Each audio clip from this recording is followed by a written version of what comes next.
Olá pessoal, sou Neil Armstrong. Vamos falar um pouco agora sobre texturas procedimentais.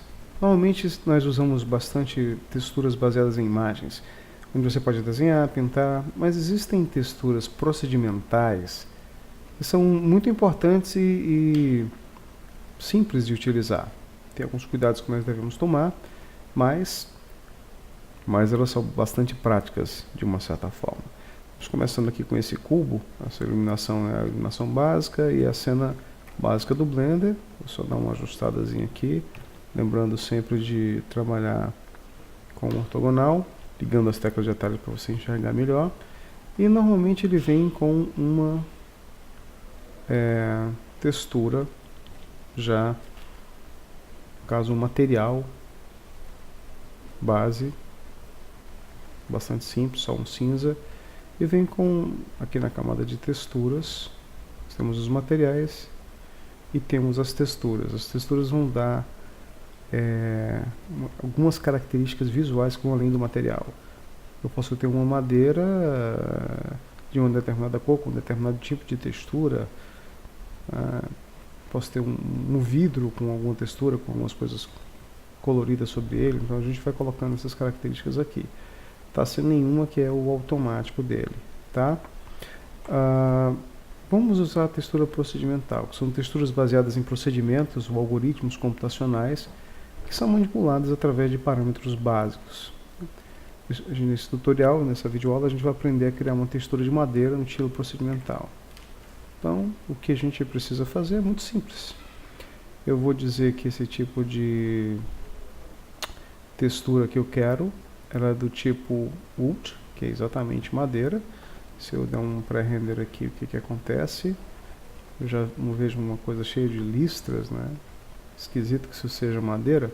Mas aí quando eu começo a colocar que eu quero do tipo sol, sign mesmo, rings ou rings noise, ele já começa a formar como se fosse, por exemplo, de um tronco. Tá? Eu posso aumentar o tamanho onde essa coisa vai ser espalhada, né? E aí eu já vejo uma certa diferença. E se eu por acaso colocar só numa só direção, aí já vai ficando parecido com madeira também. A grande questão é que eu preciso ter uma cor mais amarronzada, tá? Aqui, onde é a cor básica do objeto. E essa textura, ela vai ser aplicada da seguinte forma: onde for branco, ele vai pegar uma cor do material. Onde for escuro, ele vai pegar essa cor aqui, rosada. Que aí eu vou e modifico, né, para dar uma certa tonalidade diferente, tá? Deixa eu, por exemplo, um pouco mais escuro, ou mais ou menos da mesma cor. Eu posso fazer isso aqui também, por exemplo. Eu posso pegar essa cor,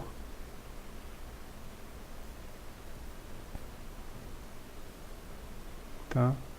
Coloco o cursor aqui do Ctrl C, venho aqui, cursor aqui, Ctrl V, tenho a mesma cor e depois eu só faço escurecer um pouco para ter o mesmo tipo de padrão. Importante agora é que eu posso utilizar esse mesmo mapa, por exemplo, para normal. Então veja que eu tenho uma textura tátil também envolvida dentro desse processo. Não precisa ser um nível muito alto, tá? Mas aí eu já vejo que eu tenho um material em que eu tenho uma questão, é como se tivesse mesmo os vínculos na madeira, tá? Eu posso colocar como intensidade especular também, tá? Usar em outros elementos de influenciação dessa textura. Isso fica às vezes claro quando eu pego, por exemplo, a iluminação e coloco numa determinada posição, que aí eu vejo bem direitinho, como se tivesse mesmo tivesse sido esculpido, tá? Aquele material. Vejam que aqui, por exemplo, ficou um pouco distorcido. Normalmente esse mapeamento ele é feito de cima para baixo, como flat. Mas eu poderia colocar como cube.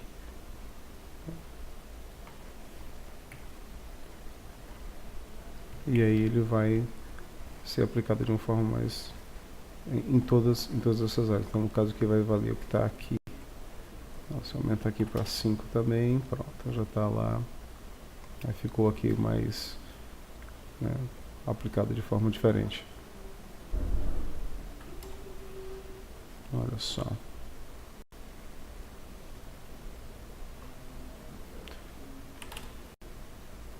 Coloquei 20 aqui no Y, x, y, z no espaço. Então já vai ficando uma coisa mais bloco de madeira. Ajustando a nossa câmera.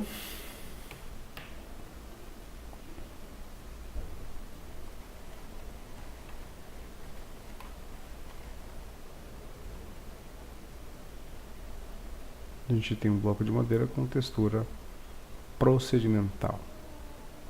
É isso.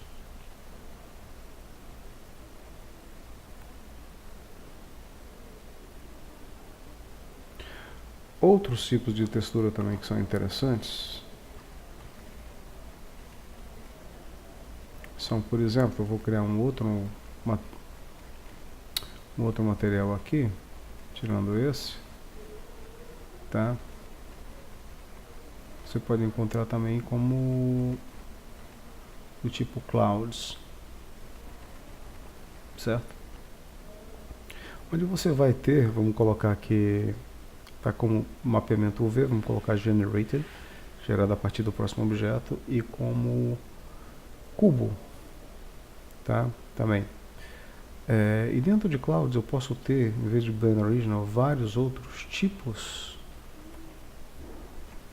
de elementos. Eu posso fazer nuvens, por exemplo, Improved Paling, Voronoi, alguns tipos de célula, mudar aqui a cor, uma cor mais acinzentada.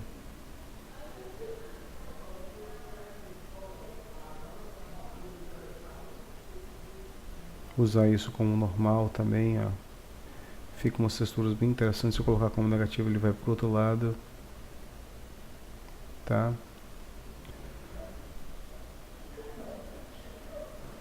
Posso mudar esses padrões de diversas formas também.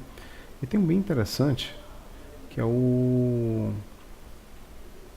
dentro do Clouds, o Cell Noise, que fica como um cubo de caixinhas. Isso fica interessante.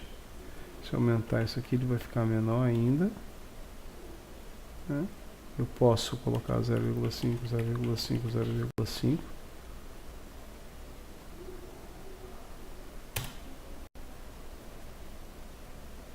Eu poderia ter feito 0,7, por exemplo. E até aumentar o tamanho dele aqui.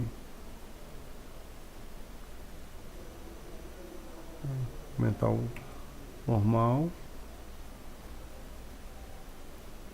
Ou tirar o normal e colocar um displacement. Vai ficar uma coisa bem grande.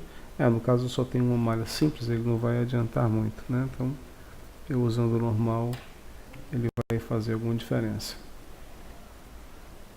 Tá? Ele vai pegar esses dois padrões de cores, como esse, por exemplo.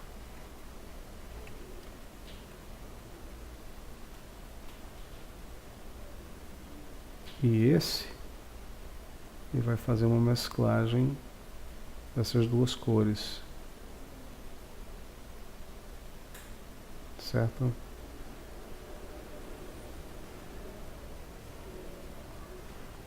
Enfim, você tem padrões e parâmetros, mesmo com um render básico, que são bastante úteis como texturas procedimentais.